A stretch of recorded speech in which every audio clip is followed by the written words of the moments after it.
Hi there, welcome back. In the previous video, we looked at the recent literature on aid allocation, and we saw how the analysis was determined by the behaviour of the big five donors. We also commented that the motivation is imputed from their perceived behaviour. In other words, what they did is what they intended to do. Well, in this video, we're going to look at what I call the real aid givers, those that regularly hit the 0.7% of GNI aid target established by the United Nations. Now, where did that 0.7% target come from? Well, for much of the 1950s, the largest aid giver had been the United States. It had been responsible for the Marshall Plan, and it had provided most of the initial capital for the World Bank. And by the end of the 1950s, it still provided almost 40% of bilateral development aid. But by the end of the decade, three things were beginning to change. Firstly, the United States was experiencing balance of payments problems. Secondly, African countries were gaining their independence, so there were more countries looking for aid. And thirdly, the Soviet Union was entering the foreign aid field and securing footholds of interest in Africa. So as a result, the American government called on its allies to share the aid burden. Coincidentally, the United Nations declared the 1960s to be the development decade, and it adopted an aid target for 1% of gross national income by 1970. Well, the result was disappointing.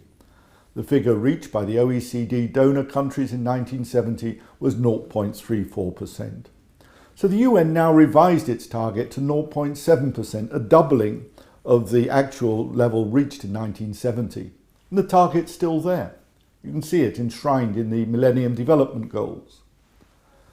Now, 20 years of development assistance had yielded very little by way of results. Aid recipients were still mired in poverty, and many large-scale projects were proving economically unviable, running under capacity and expensive to sustain. But by the 1950s and 1960s, new ways were opening for a new strategy.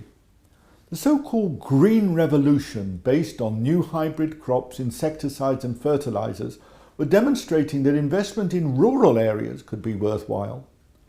You don't have to wait for the trickle-down effect to relieve world poverty. And the World Bank now shifted its emphasis to a more rural strategy aimed at relieving the poverty of the poorest.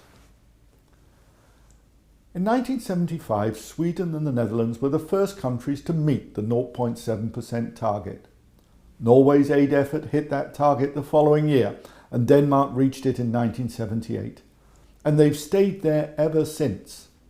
Meanwhile, the OECD effort as a whole has managed to fluctuate around 0.3%. At this stage in the 1970s, Norway and the Netherlands especially were at the head of a movement to establish a new economic order. Now, this would redress the systemic bias against the trade returns of poor primary producing countries. Okay, without being too cynical, I think that this was a triumph of rhetoric over substance, and I doubt whether either of the governments would have been prepared for the sacrifices that a new economic order would entail.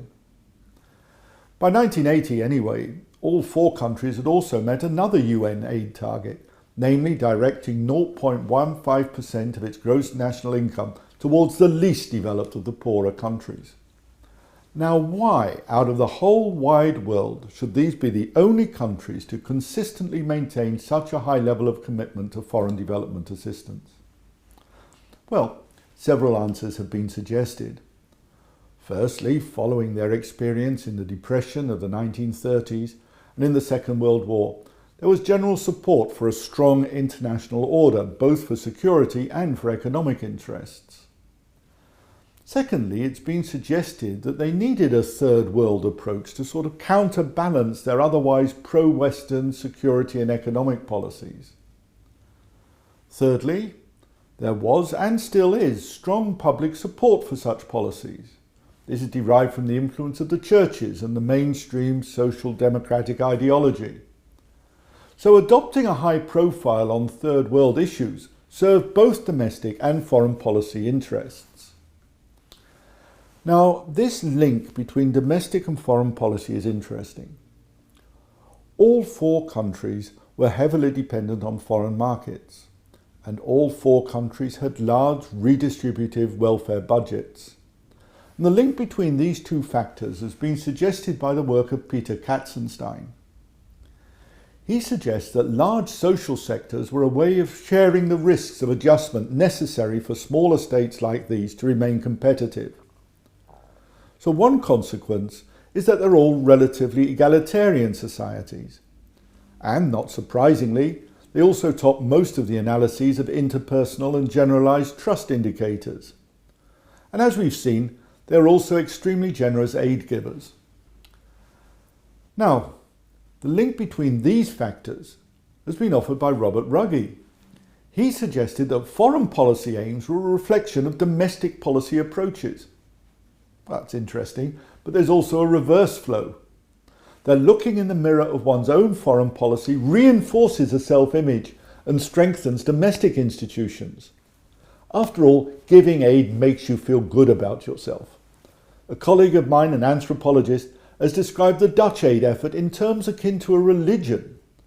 The 0.7% norm is an article of faith, and there's a whole church made up of NGOs and other dependent lobby groups determined to keep it there.